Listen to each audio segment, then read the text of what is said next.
This is video CON2, Building Background, Tips and Tools. It provides information about why and how to create background knowledge for students who haven't had the experience necessary to access the lesson content or language or to make a personal connection to it. Building background is important because teachers can't make connections to students, as explained in video CON1, without it. Teachers may need to build background for language, content, and/or instruction.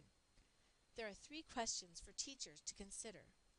First, what do students need to know before the lesson begins?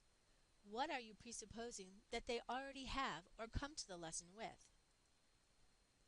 Which of your students already know it, and to what extent do they know it? Where are the gaps? Who needs to know something that they don't know yet to be able to access the lesson content? These questions can be taken one at a time or addressed all at the same time. There are many tools for building background knowledge. KWLS is one of the most useful and most often used tools. Students without a lot of written English can fill it in with pictures, single words, or use their first language.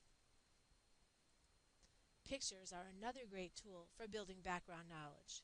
Teachers can start with one picture that students might know something about or have seen to pique their interest and to find out what students really do know about content and language. Then she can add additional pictures and let students teach each other what they know, and then add even more to build up relationships among the ideas or topics for the lesson. Graphic organizers are another good tool. Students can fill them in as they go with pictures and/or words. Keep in mind that many students have never used a graphic organizer and will need to have it modeled for them to use it effectively. Very short video segments can be used where the teacher asks, "What is this like that you know of? How is it different?" and building student knowledge from where they start. Field trips are a fun and effective way to build background knowledge, whether they're actual or virtual. They can be used in conjunction with other strategies such as logs or graphic organizers to help students understand and structure the information they will need to use in the lesson. Teachers often comment that they don't have time to build background knowledge, but if they don't, it takes more time and effort for students to learn, and less time is spent celebrating achievement.